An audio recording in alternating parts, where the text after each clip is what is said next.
Pardon et rebonjour mes chers élèves. Alors j'ai déjà commencé l'explication de ce document-là dans la vidéo précédente. Alors je continue maintenant l'explication s'il vous plaît.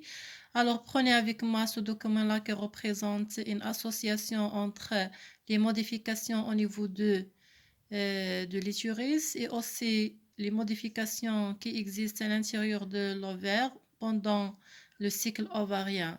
Alors, le but à partir de ce document-là, c'est de relever quelle est la relation qui existe entre l'ovaire et l'utérus, sachant qu'on a déjà déduit à partir de l'analyse de ces expériences-là que l'ovaire il agit sur l'utérus par des sécrétions hormonales de l'oestrogène et de progestérone.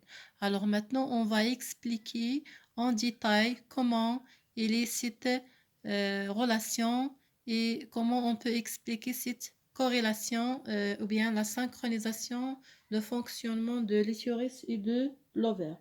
Avant de commencer, il faut tout d'abord faire un petit rappel sur le cycle de l'ovaire. Alors, la dernière fois, on a déjà constaté que l'ovaire il fonctionne d'une façon cyclique et périodique, selon deux phases.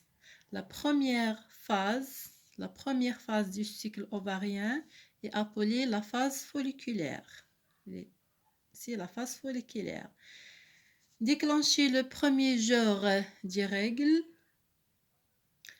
jusqu'à le 14e jour du cycle menstruel. Très bien. Alors, pendant cette phase-là, on assiste à un développement et à la croissance d'un seul follicule. Voilà, cette structure-là qui s'appelle le follicule. Ce follicule-là qui contient un ovule. Très bien. Alors, qui contient un ovule. Lorsque le follicule grossit ou bien il devient mûr, il s'éclate et il libère l'ovule. C'est l'ovulation. Très bien. Pendant le 14e jour. Même si cette durée ou bien la durée de la première phase, il dépend du cycle de la femme. Mais en moyenne, c'est de 28 jours. Très bien, voilà. En parallèle à cette phase-là, dans l'ovaire, dans l'utérus, qu'est-ce qui se passe? En parallèle, la muqueuse utérienne se reconstitue et augmente de l'épaisseur progressivement. Vous voyez l'épaisseur, la longueur ou bien l'épaisseur de la muqueuse utérienne ou bien qui s'appelle l'endomètre, elle augmente pendant les premières 14 jours.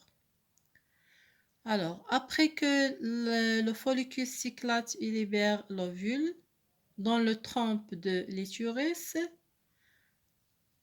le follicule sans ovule se développe et se transforme en un corps jaune.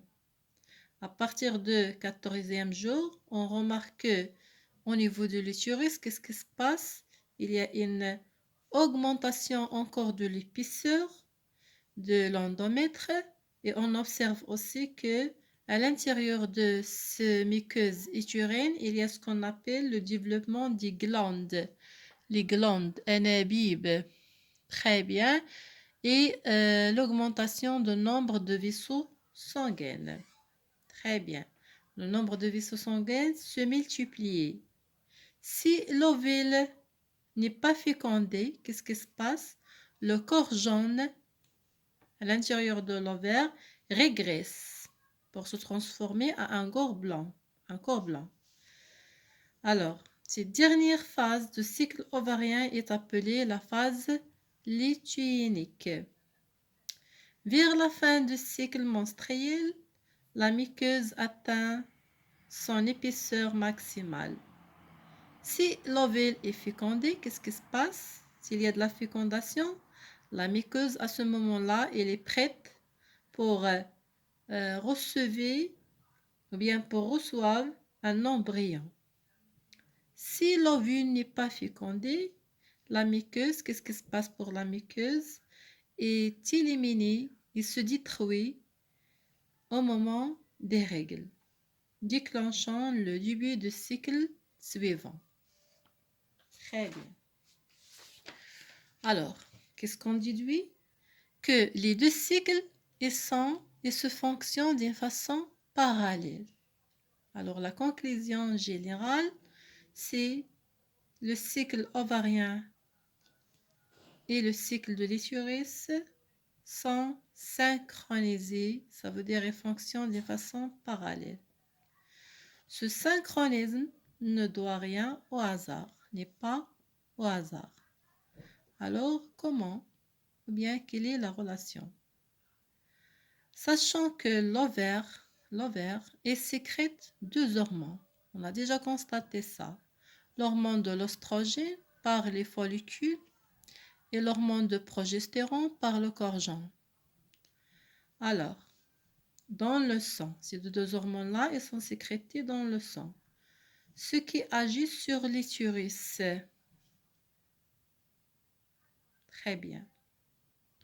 La question toujours, c'est comment? Alors, au début du cycle de l'utérus, qu'est-ce qu'on observe? On observe que le taux de l'oestrogène, il est très important. Nisbat l'oestrogène. Alors, cette hormone-là, ou bien le taux de l'oestrogène et de progestérone au début du cycle, ils sont très faibles. Les deux, ils sont très faibles, ce qui provoque le déclenchement des règles.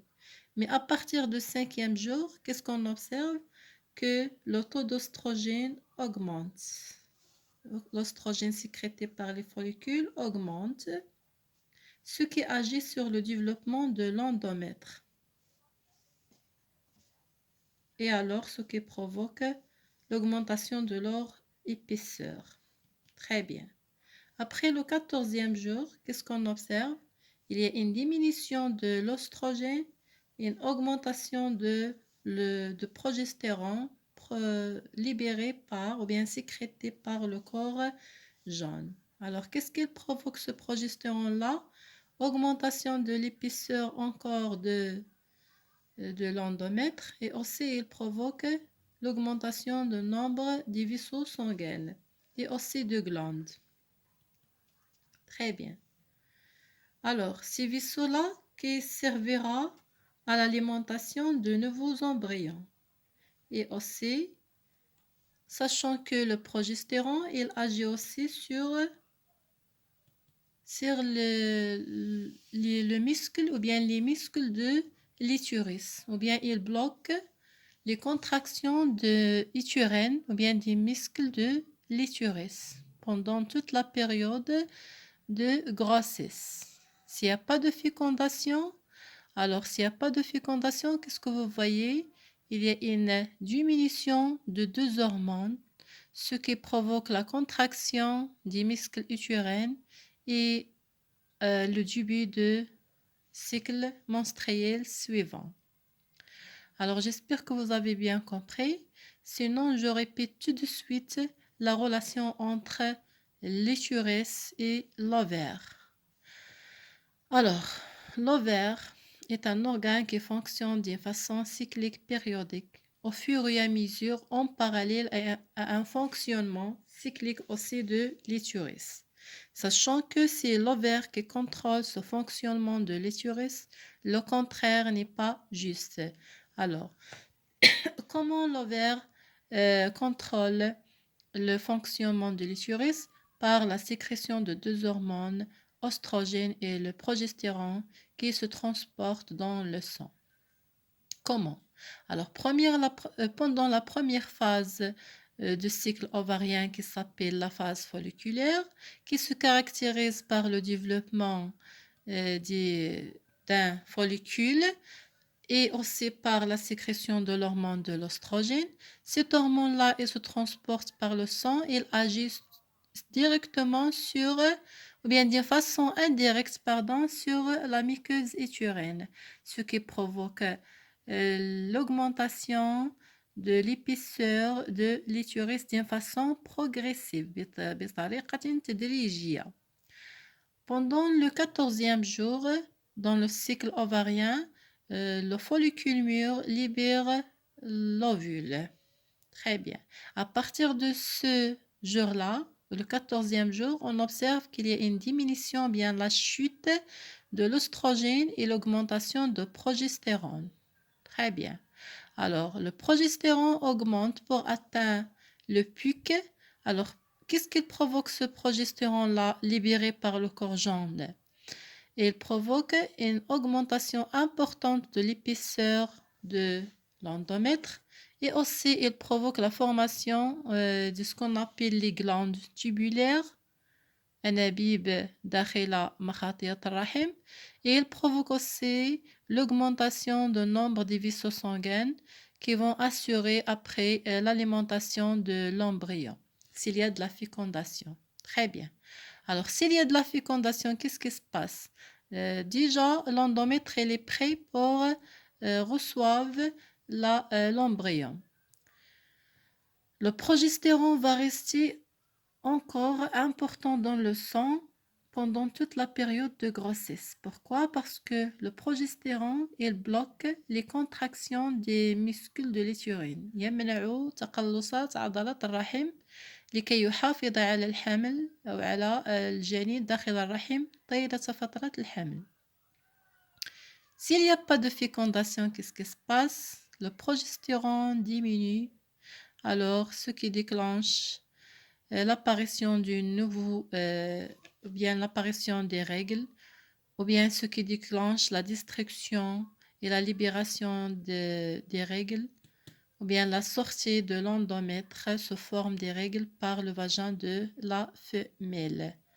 Très bien, alors j'espère que vous avez bien compris et au revoir à la prochaine fois, Inch'Allah.